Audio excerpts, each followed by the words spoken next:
If there's a franchise that would make a sick fighting game, it's Avatar.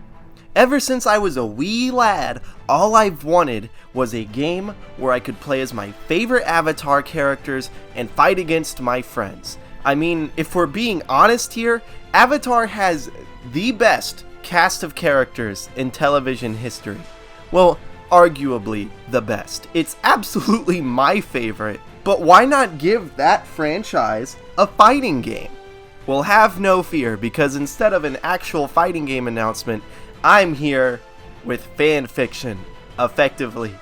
Don't worry guys, it's not anywhere close to the real thing, but I spent a lot of time coming up with a hypothetical Avatar game and even made a full mock-up roster. So let's take a look at what I've come up with and pretend, just for a little bit, that we're actually getting our dream fighting game. So before getting to the roster, let's talk about developers, scope, and gameplay. You know, the boring stuff of the video. This game actually has a chance to happen, in my opinion, with us living in a renaissance for Avatar's popularity thanks to its Netflix release and future live-action adaptation. I'm pretty sure Avatar has been the #1 show on Netflix since the 17th, 2 days after it was added to the streaming service. So it's obviously popular, and I think it'd be really smart of Nickelodeon to capitalize on that popularity. So why not give it a fighting game? With that being said, I don't see the game being a huge budget affair.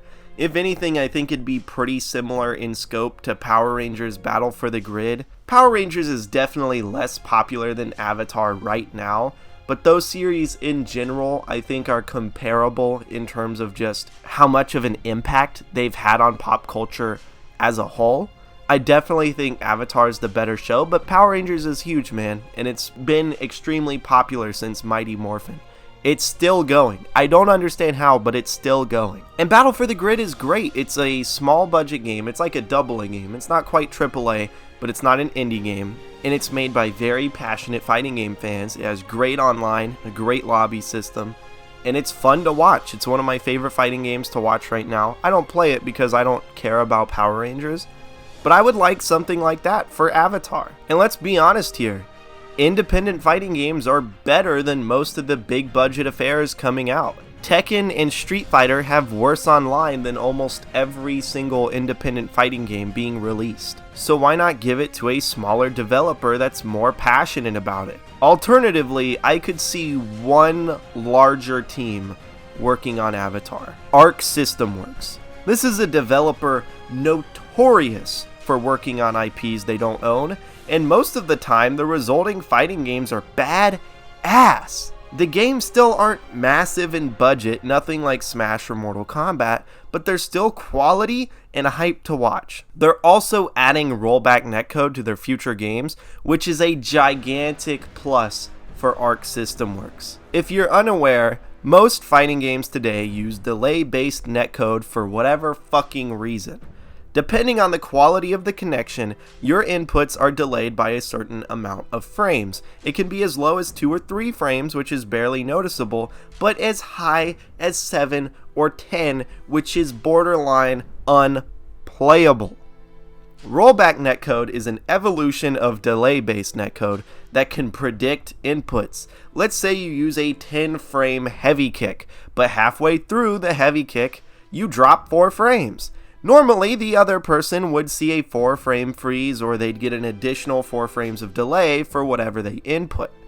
In rollback, the game knows that you can't do anything else for the remainder of the heavy kick, so they just continue the heavy kick animation, and no additional delay occurs, and there's no freezing. If you want an example of the difference between the two netcodes, play Injustice 1 or Mortal Kombat 9 online, and then play Injustice 2 or MK11. Rollback netcode is a necessity for any modern fighting game. In terms of gameplay, I would imagine Avatar is a 1v1 fighting game with like a combo heavy system, because the thing is with Avatar, the fighting is really hype, and I don't think it should be a slow footsie based game because those are boring, man. I'm tired of it. I am tired of every single game releasing saying, hey guys, what if we slowed it down and focused on footsies? Shut up, loser. You're a nerd. Nobody wants to play you. You look boring. We're tired of it. Everybody is trying so hard to be Street Fighter today. So let's just have our imaginary Avatar fighting game be really hype and rush down and crazy and over the top. And the reason I choose 1v1 versus like 3v3 or 2v2, there are team fights in Avatar, but all of the big fights are mostly 1v1s. And if we go with the 1v1 route, we can just make the story mode of the game. You know, the story mode can't be something huge or complex to develop because this game would absolutely not get a gigantic budget. But I think it would be a lot easier if the story mode was just, here's all the memorable Avatar fights. Have fun playing through them. I think that'd actually be pretty cool. And if you make it a 1v1 fighting game, you can include more fights than if you make it a team-based fighting game, because there's not a ton of team fights in Avatar. Now that I've talked your ears off about mechanics and how it'd play and developers and netcode, let's get into the fun stuff. Let's talk roster. Of course, the first row of characters are just Team Avatar. Nobody can make an argument against including Aang, Katara, Sokka, Toph, and Zuko. They're the main characters. Aang has to be a rushdown character with an easy moveset to remember. Like, imagine if Ryu had an air dash and a full screen sprint, right? Like, I think that'd be pretty dope. Most of his moves should revolve around airbending, even though he should absolutely have all four of the elements. Most of his moveset has to be airbending. In the show Avatar, that's the only one he really masters, and that's the bending he uses the most by far. You can give him one of the only air dashes in the game, and then you can give him his little air scooter where he just fucking yeets across the full screen instantly. Like, just make this guy fast. He has super speed in the show. Just make him cool rushdown guy. Why not? Just why not make him fun rushdown guy? He's the main character of the show. He's probably going to be the most played character aside from maybe one other that's just as popular. So make him cool. The most played characters in this game should not be boring to watch. As for Katara, I don't imagine her as rushdown as Aang. I imagine Katara to be like mid-range and have a focus more on pokes and neutral. Between her water whip and octopus dance, Katara would have a lot of range on her normal attacks. I don't see her as a full screen character that keeps you, like, just fucking whips you from full screen and keeps you from having fun.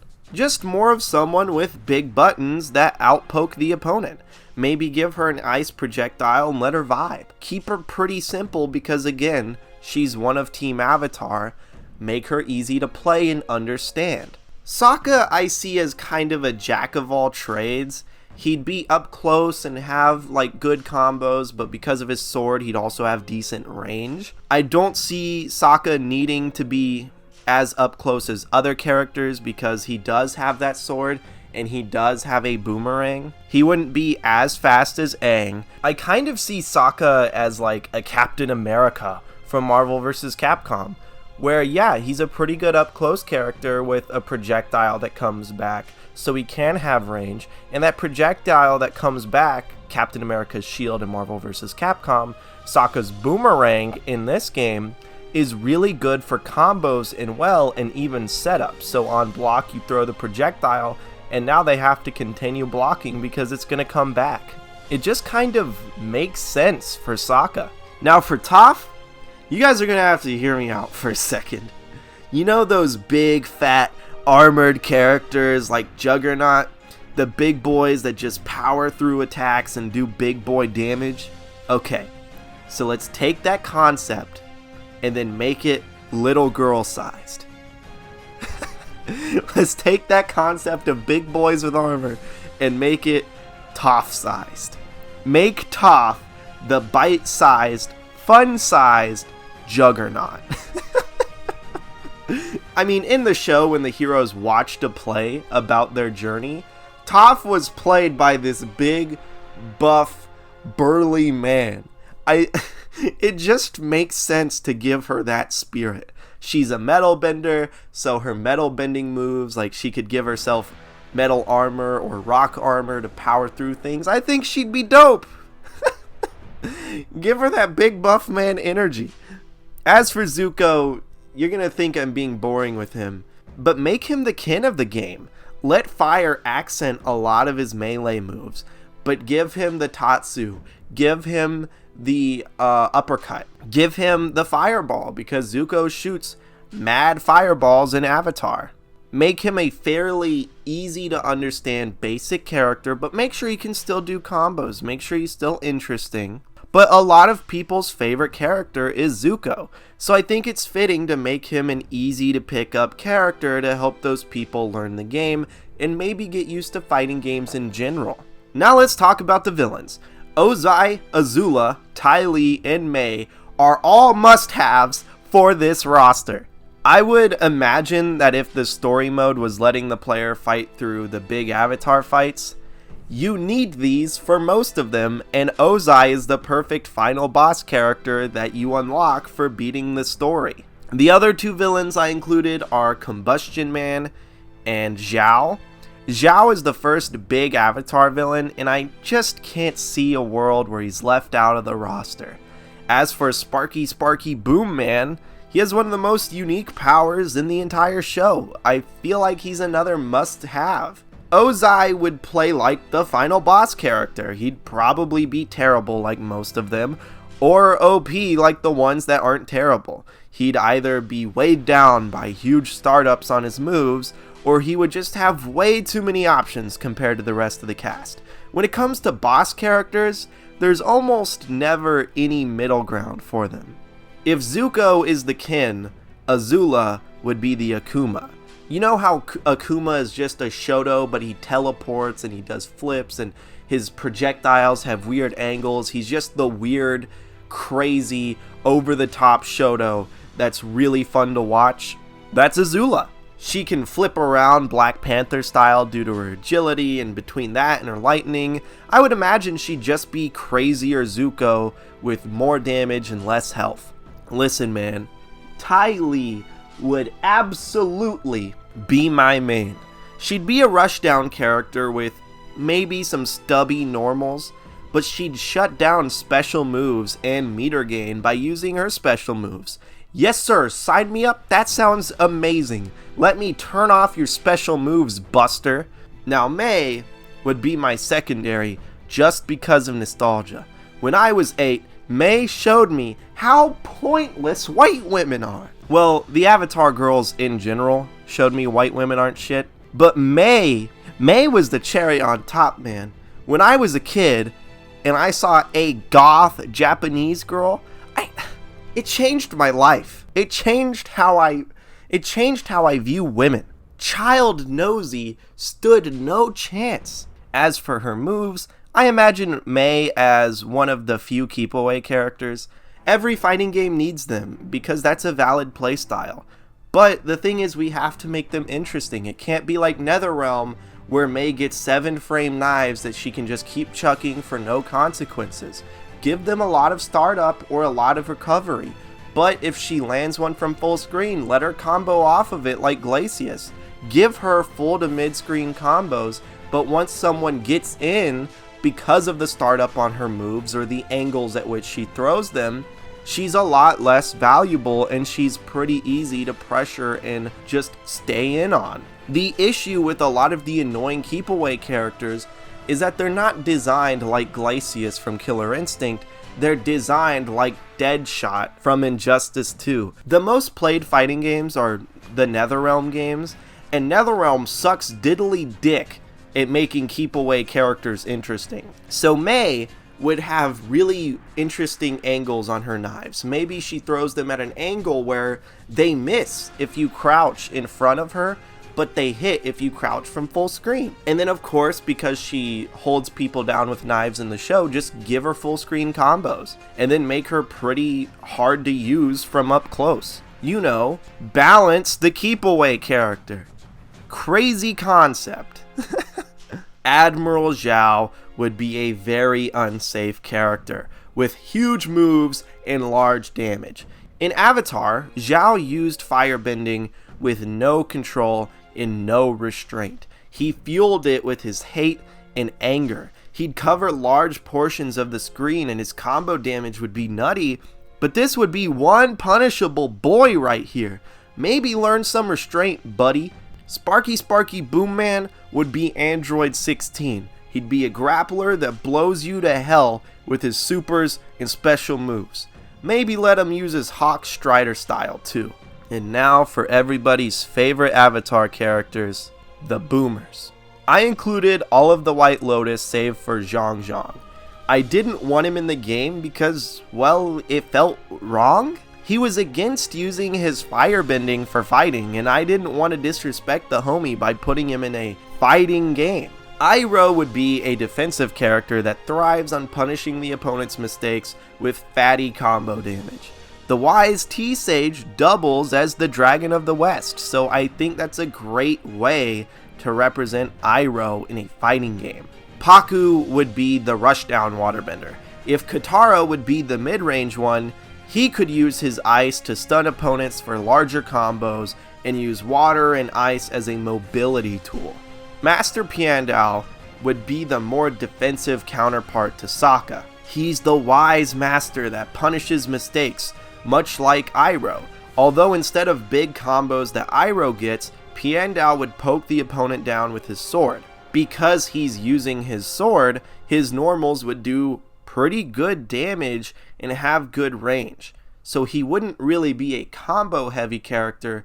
He would be more like a Jay Wong defensive, punish the opponent with big normals character. Boomy would be fucking insane, batshit crazy. Think you're fighting an old man? Nuh-uh, he's a big buff grappler. Think you're fighting him alone? Nope, one of his special moves is an assist from his pet Flopsy. He'd be both a grappler and just like the insane joke character that's absurd. I can't see a better way to represent the guy. And finally, we have the allies and the avatars. I know this row might confuse some of you, so let me explain why I picked them. June comes around to help Team Avatar in the final arc of the show. Jet comes around and helps them out before his untimely demise in Ba Sing Se. Suki has been an ally from the very beginning, and Yu is just the fucking best. He's the physical manifestation of Florida Man, and he would just be so unique in terms of moveset and how he would play. I couldn't leave him out. I love him so much. We'll talk more about why I specifically chose him in a minute, but let's talk about why I chose the avatars I did. I wanted to include some avatars because in Avatar, Aang doesn't master 4 elements. Like, he has access to all of them, but he's not a master with them.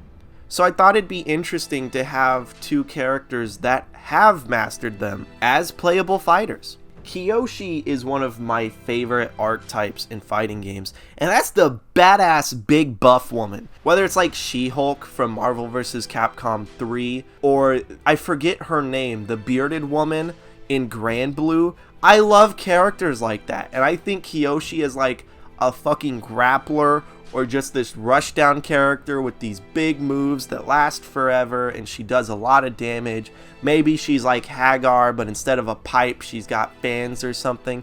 I think Kyoshi would be amazing, and I would love to see her playable in this game. As for Roku, I see him kind of like Iroh. I know Roku is patient, and he would be more likely to be a neutral heavy character, but give him access to all 4 elements, give him that fatty fucking magma, and then bang, we got a beautiful ass avatar character right here. And then all the avatars would play drastically different, and I think that'd be really cool. Aang is really rushdown and really fast. Kyoshi isn't as fast, she's a little slow, but ooh, she's meaty. Ooh, she does damage. Oh, she's buff as fuck. And then Roku plays neutral really heavily, and while he's not a keep away character, maybe you could make him a keep away character because there's not a ton of keep away in this game, and you can have him do combos by like at mid-range. He can launch you in the air with water and then catch you with air, and then as you land you fall on a rock. I mentioned Glacius a lot because I think he's a really well done keep away character in terms of fighting games. Like, maybe he's not as good up close. I think there's a few ways to do Roku. Either make him a Glacius or make him just neutral heavy man. Moving on to the allies, let's start with June. I imagine her as kind of the poison of the game. Big sexy buttons with that whip, and she can use her Shurshu Nyla to stun the opponent for combos or even some resets.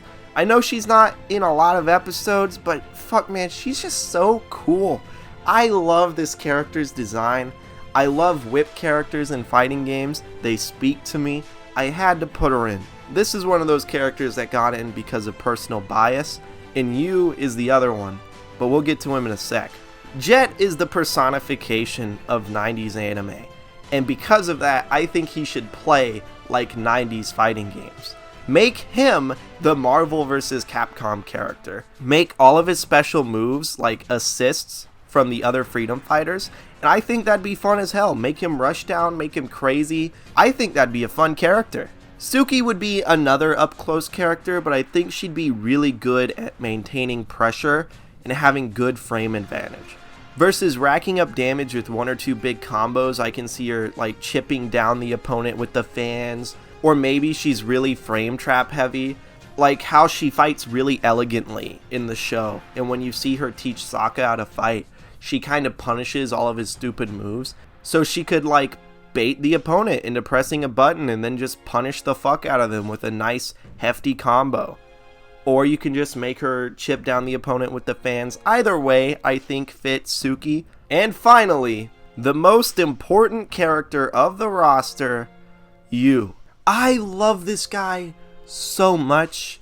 And you're looking at our Juggernaut or our Abigail. He would vine bend and get in that giant like vine form that he uses and just be way bigger than the rest of the roster. He'd have huge buttons and fat meaty damage, but the way that's balanced is he also has a huge hitbox and gets hit by a lot of things, and even crouching, he wouldn't even be able to crouch under projectiles that other people can crouch under. That's how you balance it, but I would love this guy in the game. I think the vine bending is so unique. It's such a cool look for a character too, and he would stand out like visibly. God, I love this dude. This is my video, that's why he got in. I'll be honest, I know there's some characters that barely missed out. I almost put in the boulder, but I just love this little redneck guy so much. He's the best. And that's it. That's my Avatar game. If you held me at gunpoint and asked about DLC, I guess I would just add 5 Korra characters. Korra, Mako, Bolin, Tenzin, and Amon. I know Asami's part of Team Avatar, but I don't think she's the most interesting from a fighting perspective. I think Tenzin and Amon would bring more to the roster, especially with Aang being the only airbender, and there being no bloodbending in the game, because I didn't want to give it to Katara. She doesn't really use it that much. So that's who I'd choose for DLC. If you have any other ideas for characters, whether they be from Avatar the Last Airbender or Korra, let me know. I respond to most of my comments, and I'd love to talk to you guys about this. This is a subject I'm really passionate about. I would love to see an Avatar fighting game. I'd love to see a good one, and I'd love to talk to you guys about it. If there's another series you'd like to see me imagine as a fighting game, let me know about that too. I'd love to take a crack at something else. This video was by far my favorite to make out of all of them. This is a weird thing, but if you post around the image of the full roster, please credit me. That took a very long time to make. I know I don't own the Avatar IP, and I don't own anything in this video, but that took a lot of time to make, and it just mean a lot if you could credit this video. But feel free to paste it and just talk about this subject, because it's a cool subject to talk about. If you'd like to see more videos from me, subscribe and hit that bell. Thank you guys so much for watching, and I'll smell you guys later.